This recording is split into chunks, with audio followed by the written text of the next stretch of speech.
Hello students. आज की इस क्लास में हम सीखेंगे फ्रेजेस और क्लॉजेस के बारे में। आर्यभट्ट नॉलेज यूनिवर्सिटी के स्टूडेंट्स के सिलेबस में फर्स्ट सेमेस्टर के सिलेबस में इंग्लिश ग्रामर एक इंपॉर्टेंट सब्जेक्ट है और उसमें एक चैप्टर है और वो है सेंटेंस स्ट्रक्चर। और सेंटेंस स्ट्रक्चर के तहत ही फ्रेजेस और क्लॉजेस को समझने की जरूरत है क्योंकि ये उनके यूनिवर्सिटी सिलेबस में एक पार्ट है। तो आइए अब हम इसको सिस्टमेटिकली पढ़ते हैं। हालांकि ये पाटलिपुत्रा यूनिवर्सिटी के छात्रों के लिए भी इंग्लिश ग्रामर का सब्जेक्ट है तो काम में आएगा ही, इसमें कहीं कोई डाउट नहीं है। लेकिन स्पेसिफिकली आर्यभट्ट नॉलेज यूनिवर्सिटी के स्टूडेंट्स के फर्स्ट सेमेस्टर और सेकेंड सेमेस्टर में इंग्लिश ग्रामर का जो पेपर है, बिजनेस इंग्लिश का जो पेपर है उसमें ये एक इंपॉर्टेंट टॉपिक है। तो आइए इसको सिलसिलेवार ढंग से समझने की कोशिश करते हैं। मेरी कोशिश होगी हमेशा की तरह कि मैं आपको ग्रामर के ज़्यादा रूल्स में उलझाऊं नहीं, बहुत ही सिंप्लीफाइड तरीके से इसको बता दूं ताकि आप एक बार वीडियो को देख लेंगे तो कॉन्सेप्ट तो क्लियर हो जाएगा, इसमें कहीं कोई डाउट नहीं है। और इसके बाद आपको इसकी और प्रैक्टिस करनी होगी। तो आइए बगैर समय बर्बाद किए हम आगे की ओर बढ़ते हैं और हम बात करते हैं फ्रेजेस और क्लॉज के बारे में। ये फ्रेज और क्लॉज क्या होता है इंग्लिश ग्रामर की अगर आप बात करेंगे तो फ्रेज और क्लॉज उसका एक बहुत इंपॉर्टेंट टर्म है। जैसा कि मैं बात कर रहा था, इसको फ्रेज किसे कहते हैं और क्लॉज किसे कहते हैं इसको थोड़ा समझते हैं। फ्रेज का मतलब होता है group of words. Group of words का मतलब क्या हुआ? सामान्य बोलचाल की भाषा में जब हम लोग बातचीत करते हैं तो एक एक वर्ड करके हम लोग बात करते हैं। For example, I am going. अब इसमें मैंने तीन वर्ड का इस्तेमाल किया। आई सब्जेक्ट है, एम हेल्पिंग वर्ब है और गोइंग मेन वर्ब है। अभी हम उसके बारे में बात नहीं कर रहे हैं, पार्ट्स के बारे में बात नहीं कर रहे हैं, केवल मैं समझा रहा हूं। यहाँ पर आई का अपना अलग मतलब है, एम का अलग मतलब है और गोइंग का अलग मतलब है। लेकिन कई बार हम लोग क्या करते हैं कि कुछ ग्रुप ऑफ वर्ड्स को यूज करते हैं। ग्रुप ऑफ वर्ड्स यानी एक साथ दो तीन शब्दों को हम बोलते हैं और उन दो तीन शब्दों की एक स्पेसिफिक मीनिंग होती है। इसे हम फ्रेज कहते हैं। तो फ्रेज का मतलब क्या हुआ? फ्रेज का मतलब हुआ group of words which has a particular meaning. But usually क्या होता है कि फिर आप कहेंगे सर तब तो सेंटेंस भी ग्रुप ऑफ वर्ड्स ही होता है। आपने बिल्कुल सही कहा कि sentence is also group of word, but there is a basic difference between a sentence and a phrase. Sentence और फ्रेज में एक थोड़ा सा फर्क है। सेंटेंस किसे कहते हैं? हम लोग सेंटेंस को थोड़ा सा समझे तो सेंटेंस का मतलब होता है that is which is a group of words which has got a subject and predicate either understood और इम्प्लाइड। यानी कोई भी ग्रुप ऑफ वर्ड्स जिसमें एक सब्जेक्ट हो और जिसमें एक प्रेडिकेट हो। अगर उसमें सब्जेक्ट और प्रेडिकेट है और वो ग्रुप ऑफ वर्ड है, चाहे वो एक्सप्रेस्ड हो, चाहे अंडरस्टूड हो, चाहे इंप्लाइड हो थ्रू एलिप्टिकल्स, तो वैसी कंडीशन में वो एक सेंटेंस बन जाता है। लेकिन फ्रेज में क्या होता है कि it is only a collection of group of words. It does not contain any subject और does not contain any predicate. इसमें ना तो कोई सब्जेक्ट होता है ना कोई प्रेडिकेट होता है। मैं आपको एग्जांपल से समझाता हूं। जैसा कि मैंने कहा कि a phrase is a group of words acting as a unit that doesn't include a subject and a predicate. For example, जो मैंने स्क्रीन पर आपके लिखा है और आप उसको देख सकते हैं। Turning to the left, he came upon a ruined temple. यानी बाएं मुड़ने के साथ ही उसके सामने एक टूटा हुआ भग्नावस्था में, जो कि काफी बुरी पोजीशन में था, एक मंदिर आ गया। अब इसमें मैंने एक चीज को अंडरलाइन भी किया है और बोल्ड भी किया है। अब आप समझ सकते हैं कि टर्निंग टू द लेफ्ट एक यूनिट के रूप में काम कर रहा है। इसमें चार वर्ड है टर्निंग टू द लेफ्ट, लेकिन सबका अलग अलग मतलब नहीं है। इन सब का turning to the left word एक पर्टिकुलर मैसेज इंडिकेट कर रहा है। इसे हम ग्रुप ऑफ वर्ड्स कहते हैं और इसमें ना तो सब्जेक्ट है ना प्रेडिकेट है। तो इसका मतलब हुआ कि शब्दों का ऐसा समूह, ऐसा ग्रुप जिसकी एक खास मीनिंग हो, लेकिन उसमें ना तो सब्जेक्ट हो ना प्रेडिकेट हो। ध्यान रखिएगा, मैंने सब्जेक्ट और प्रेडिकेट के लिए एक अलग वीडियो बनाया है। अगर आपको वो टर्म नहीं समझ में आता है तो उसके लिए आप मेरा पिछला वीडियो देखें। अभी मैं मान के चल रहा हूं कि आपको सब्जेक्ट और प्रेडिकेट के बारे में मालूम है, उसी के आगे हम बढ़ रहे हैं, तभी आप ये कॉन्सेप्ट समझ पाएंगे। न तो कोई सब्जेक्ट का जिक्र हो रहा है कि किसके बारे में बात की जा रही है और क्या की जा रही है, ये भी नहीं जिक्र हो रहा है इसमें। इसमें केवल ये बताया जा रहा है कि एक ग्रुप ऑफ वर्ड है जिसकी एक स्पेसिफिक मीनिंग है, which is known as phrase. इसे हम लोग फ्रेज कहते हैं। नाउ क्लॉज क्या होता है? क्लॉज और फ्रेज दोनों में सिमिलैरिटी है। Clause is also group of words. Clause भी एक ग्रुप शब्दों का समूह होता है, ग्रुप ऑफ वर्ड्स है। लेकिन क्लॉज में क्या बात होती है कि उसमें एक सब्जेक्ट और प्रेडिकेट भी होता है, आइदर अंडरस्टूड और एक्सप्रेस्ड और इंप्लाइड। चाहे वो दिखे या न दिखे, लेकिन अंडरस्टूड होता है। फॉर एग्जाम्पल, अब एक सेंटेंस को देखते हैं। This is the boy. यही वो लड़का है who won the first prize, जिसने पहला प्राइज जीता। अब इस पूरे सेंटेंस को आप देखेंगे तो दिस इज द बॉय ये अपने आप में ग्रुप ऑफ वर्ड्स है। लेकिन जब ग्रुप ऑफ वर्ड्स है तो उसके साथ साथ इसमें सब्जेक्ट भी है और इसमें प्रेडिकेट भी है। सब्जेक्ट क्या है? दिस। और उसके बारे में बोला गया इज द बॉय, यही वो लड़का है। उसके बाद क्या कहा गया? हु, यानी जिसने वन द प्राइज, प्राइज को जीता। कुल मिला के इसका मतलब हुआ कि यही वो लड़का है जिसने पुरस्कार को जीता है। इसे हम लोग कहते हैं इसे हम लोग कहते हैं क्लॉज। और क्लॉज का मतलब, क्लॉज को हिंदी भाषा में वाक्यांश भी कहा जाता है, जिसकी मीनिंग होती है, खैर मैं आपको हिंदी पढ़ाने के मूड में नहीं हूं, कॉन्सेप्ट ही क्लियर हो जाएगा। वाक्यांश का मतलब होता है किसी वाक्य का छोटा सा टुकड़ा, वो भी अपने आप में वाक्य होता है। और कोई भी चीज सेंटेंस यानी वाक्य कब बनती है? जब उसके दो हिस्से होंगे, सब्जेक्ट एंड प्रेडिकेट। सब्जेक्ट यानी जिसके बारे में कहा जा रहा है, प्रेडिकेट यानी उसके बारे में जो भी कहा जा रहा है। तो फ्रेज का मतलब हुआ group of words without subject and predicate, और क्लॉज का मतलब हुआ group of words with subject and predicate. अब यहां पे मैं आपको दो चीजों के बारे में बताता हूं, ध्यान से समझिए। दोनों में सिमिलैरिटी क्या है? दोनों ही ग्रुप ऑफ वर्ड्स होते हैं। और क्या सिमिलैरिटीज हैं? दोनों की अपनी मीनिंग होती है, दैट्स परफेक्टली फाइन। लेकिन दोनों में फर्क क्या है? फर्क केवल यह है कि दो यूनिट जिसे हम लोग सब्जेक्ट और प्रेडिकेट कहते हैं, वो हमें क्लॉज में मिलता है, लेकिन फ्रेज में वो हमें नहीं मिलता है। अब यहां पर मैं एक और बात बताऊं कि phrase can never stand itself as a complete sentence while clause might, जबकि क्लॉज हो सकता है, might be able to understand. इसका क्या मतलब हुआ? सपोज करिए मैं आपसे आकर के बात करूं टर्निंग टू द लेफ्ट, तो इसका आप क्या मतलब समझेंगे? आप इसका थोड़ा मतलब समझेंगे कि भाई बाएं मुड़ के क्या सर, आगे तो बताइए। इसी तरीके से मैं आपसे मिलूं और कहूं इन द मॉर्निंग, अब इस इन द मॉर्निंग का मतलब आप समझ रहे हैं कि सुबह में। इन द मॉर्निंग, तीन वर्ड बोले गए हैं यानी ग्रुप ऑफ वर्ड्स है, इसकी अपनी मीनिंग है। इसका यह मतलब हुआ कि सुबह में, लेकिन सुबह में आखिर क्या हुआ? In the evening, at night, while going, while driving the car. while driving the car का मतलब क्लियर क्या हुआ? कार चलाते वक्त। while driving the car group of words है, मीनिंगफुल भी है, लेकिन इसका मतलब क्या, इसका आगे क्या कहना चाह रहे हैं? लेकिन अगर मैं कहूं while driving the car I met my old friend, I met an old friend of mine, तब आप कहेंगे कि sir I met an old friend of mine, इसका मीनिंग तो क्लियर निकल रहा है सर, और इसमें भी ग्रुप ऑफ वर्ड्स हैं। लेकिन I met an old friend, I met an old friend of mine, इसमें सब्जेक्ट भी है वो है आई, और प्रेडिकेट भी है जो कि कहता है met an old friend of mine. तो यानी सब्जेक्ट और प्रेडिकेट अगर हो गया किसी ग्रुप ऑफ वर्ड में तो वो बन गया क्लॉज। और अगर केवल ग्रुप ऑफ वर्ड्स है जिसकी अपनी खास स्पेसिफिक मीनिंग है, तो वैसी कंडीशन में हम उसे कहते हैं फ्रेज। अब मैं आपको कुछ आगे बताना चाह रहा हूं, जिस पर मैं चाहूंगा कि फ्रेज को थोड़ा सा और स्टडी कर लिया जाए, क्लॉज को भी स्टडी कर लिया हम लोग।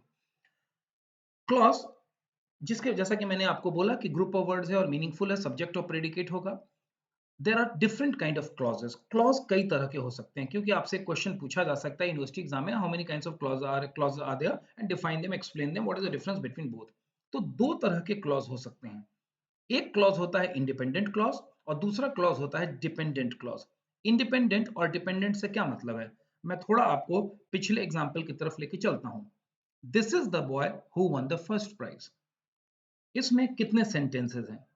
नेचुरली आप कहेंगे कि सर इसमें दो सेंटेंसेस हैं, दिस इज द बॉय, यही वो लड़का है, और दूसरा सेंटेंस उसमें कॉमा के बाद जुड़ा हुआ है, जिसने यह पुरस्कार जीता है। अब मैं आपसे पूछता हूं कि अगर मैं आपको कहूं यही वह लड़का है, तो क्या आपको बात अधूरी नहीं लगेगी? This is the boy, if I say, you will feel it's an incomplete sentence. क्यों इनकम्प्लीट है? क्योंकि इस सेंटेंस की मीनिंग निकालने के लिए हमें किसी और के ऊपर डिपेंड करना पड़ रहा है। क्योंकि हमें किसी और के ऊपर डिपेंड करना पड़ रहा है, इसीलिए इस तरह के क्लॉज को हम डिपेंडेंट क्लॉज बोलते हैं। और वो सेंटेंस जो बगैर डिपेंड किसी के ऊपर डिपेंड ना करे और डायरेक्टली बोला जा सके। For example, Ajay is my brother who is the monitor of the class. अब इस सेंटेंस को समझिए, Ajay is my brother who is the monitor of the class. इस सेंटेंस के दो मतलब है, दो सेंटेंसेस में है। Ajay is my brother, Ajay मेरा भाई है, who is the monitor of the class, जो क्लास का मॉनिटर है। अब मैं आपको कौन सा सेंटेंस अकेला बोल के चुप हो सकता हूं? अगर मैं कहूं जो क्लास का मॉनिटर है, तो आप कहेंगे सर कौन, किसके बारे में बात कर रहे हैं, मीनिंग क्लियर नहीं हो रही है। लेकिन वहीं अगर मैं कहूं अजय मेरा भाई है और ये बात बोल के मैं चुप हो जाऊं, तो आप कहेंगे सर आपने जो भी कहा, हमें नहीं मालूम आप आगे क्या बोलना चाह रहे थे, लेकिन आपकी मीनिंग क्लियर है सर। इसका ये मतलब हुआ कि अजय मेरा भाई है, ये एक कंप्लीट सेंटेंस है। कंप्लीट सेंटेंस यानी ऐसा सेंटेंस जो किसी के ऊपर डिपेंड नहीं करता। इसका मतलब हम इसे इंडिपेंडेंट क्लॉज कह सकते हैं, क्लॉज की भाषा में और ग्रामर की भाषा में बात करें तो दो तरह के क्लॉजेस होते हैं, independent clause and dependent clause.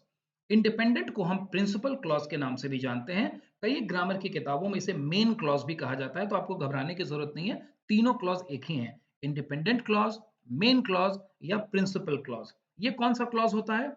ये सेंटेंस का वो हिस्सा होता है, वो क्लॉज होता है जो अकेला बोला जा सकता है और जिसकी मीनिंग डिराइव करने के लिए हमें किसी और सेंटेंस की जरूरत नहीं पड़ती। That is independent clause. और डिपेंडेंट क्लॉज क्या होता है?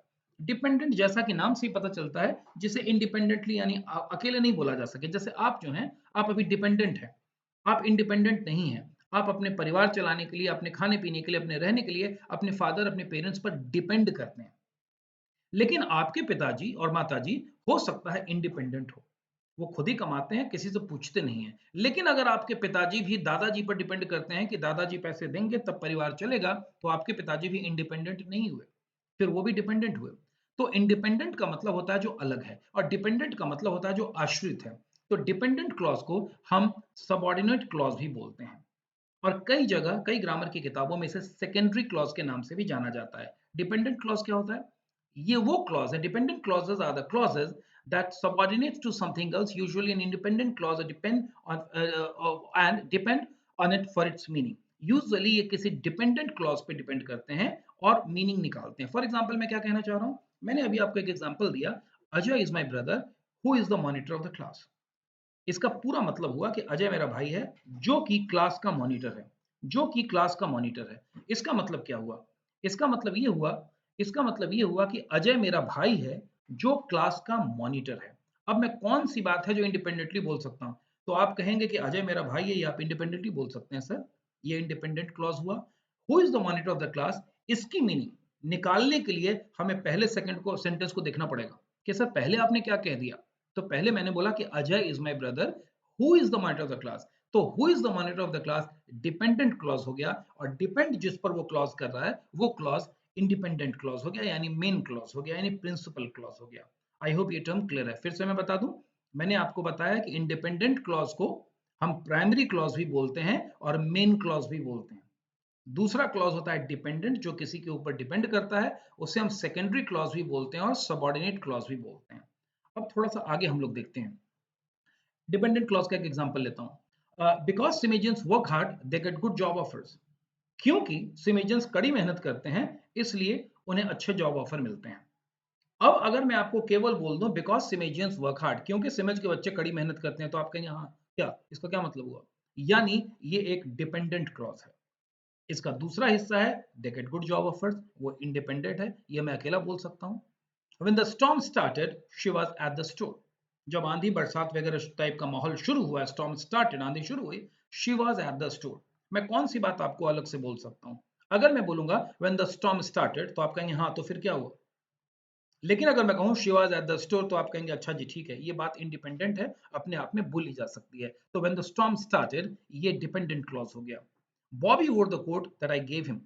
अगर मैं आपको बोल दूं Bobby wore the coat, Bobby ने वही कोट पहना, या बॉबी ने वो कोट पहना, दैट आई गेव हिम, जो मैंने उसे दिया। तो आप कहेंगे कि बॉबी ने कोट तो पहना, ये तो बात समझ में आ रही है, लेकिन मैं कहूंगा जो मैंने उसे दिया। इसका मतलब ये एक डिपेंडेंट मसला आ गया कि क्या मैंने उसे दिया। तो डिपेंडेंट का उल्टा होता है इंडिपेंडेंट, जिसके बारे में हमने जिक्र किया। एक एग्जांपल बोलता हूं, बिकॉज सिमज teachers well, Rahul got good job offer. अब अगर मैं पहला सेंटेंस केवल आपसे मिलूं और बोल दूं बिकॉज सिमज टीचर्स वेल, हाँ तो क्या? इसका मतलब हुआ कि क्योंकि सिमज अच्छा पढ़ाता है। अरे अच्छा पढ़ाता है तो क्या, आगे तो बोलिए, ये तो अधूरी बात हो गई। यानी ये इंडिपेंडेंट नहीं रहा, दिस इज डिपेंडेंट। लेकिन जब मैं कहूंगा Rahul got some good job offer, Rahul को कुछ अच्छे जॉब ऑफर मिले, तो आप कहेंगे हाँ जी ये तो इंडिपेंडेंट बात है, बोली जा सकती है। इसी तरीके से when the storm started she was at the store, तो हम देख सकते हैं कि व्हेन द स्टॉर्म स्टार्टेड मैं बोलूंगा तो अधूरी बात है, लेकिन जब मैं कहूंगा she was at the store तो ये एक कंप्लीट बात है। इसी के बाद अगर मैं अगली बात बोलूं, बॉबी वोर the coat that I gave him, और इसमें से मैं केवल पहला सेंटेंस बोल दूं बॉबी वोर द कोट, बॉबी ने कोट पहन लिया, तो इंडिपेंडेंट बात है। लेकिन अगर मैं कहूं दैट आई गेव हिम, जो मैंने उसे दिया, तो आप कहेंगे सर बात कुछ क्लियर चल नहीं पा रही है। तो मुझे लग रहा है कि ये जो कॉन्सेप्ट मैंने आपको बताया, ये कॉन्सेप्ट आपको क्लियर हो गया होगा। अभी मैंने आपको कुछ सर्टेन चीजें बताने की कोशिश की हैं, और ये कौन सी चीजें थी? इसमें पहली चीज थी, जो अगर मैं थोड़ा सा पीछे जा करके आपको बता पाऊं, तो सबसे पहले मैंने आपको बताने की कोशिश की, और एक रीकैप हो जाएगा कि फ्रेज क्या होता है, क्लॉज क्या होता है। ध्यान रखिएगा, दोनों ग्रुप ऑफ वर्ड्स हैं, लेकिन phrase merely group of words हैं जिसकी अपनी यूजफुल मीनिंग है, लेकिन उसमें सब्जेक्ट और प्रेडिकेट नहीं होता, यानी वो एक वाक्य के जैसा नहीं लगता। क्लॉज क्या है? Clause is also group of word जिसकी अपनी मीनिंग होती है, लेकिन उसमें सब्जेक्ट और प्रेडिकेट भी होता है, इसलिए वो एक वाक्य के जैसा लगता है। दोनों में सिमिलैरिटी क्या है? दोनों ही ग्रुप ऑफ वर्ड्स हैं, दोनों ही मीनिंगफुल हैं। दोनों में फर्क क्या है? एक वाक्य के जैसा है और एक शब्दों का केवल अंश है। इसके बाद मैंने आपको बताया कि कितने तरह के क्लॉज होते हैं, तो मैंने बताया डिपेंडेंट और इंडिपेंडेंट। ध्यान रहे, फिर से नाम से ही पता चलता है, बहुत ज्यादा दिमाग लगाने की जरूरत नहीं है, केवल ध्यान से सुनिए, कॉन्सेप्ट क्लियर हो जाएगा। डिपेंडेंट जो किसी पर आश्रित हो, जब आश्रित होगा तब अपने आप में उसकी मीनिंग नहीं होगी। और इंडिपेंडेंट जो आजाद हो, जो इंडिपेंडेंट हो, जो किसी पर आश्रित नहीं हो, यानी उसकी मीनिंग हम बड़े आराम से बोल सकते हैं। तो मुझे लगता है कि ये जो एग्जांपल्स मैंने दिए आपको डिपेंडेंट क्लॉज के और इंडिपेंडेंट क्लॉज के, ये तीनों चीजें आपकी क्लियर हो गई होंगी। अब अगले वीडियो में हम आगे की चीज समझने की कोशिश करेंगे और हम देखेंगे काइंड्स ऑफ क्लॉजेस, कितने तरह के क्लॉजेस होते हैं, लेकिन ये अगले वीडियो में। तो तब तक के लिए विदा। आप हमारे चैनल को देखते रहिए और बहुत सारी यूजफुल और नॉलेजेबल चीजें आपको मिलेंगी सब्जेक्ट से related, BBA, BCA, BCom professional से रिलेटेड। आर्यभट्ट नॉलेज यूनिवर्सिटी के भी स्टूडेंट्स के काम की चीजें उस पर होती हैं और पाटलिपुत्र विश्वविद्यालय के स्टूडेंट्स के लिए भी ये काम की चीजें हैं। तो इस चैनल को लाइक करें, सब्सक्राइब करें और बेल आइकन भी दबा दें, तो आपको इन्फॉर्मेशन मिलती रहेगी। अगले वीडियो में मिलते हैं। Thank you so much for watching this video. Have a great day ahead. Thank you.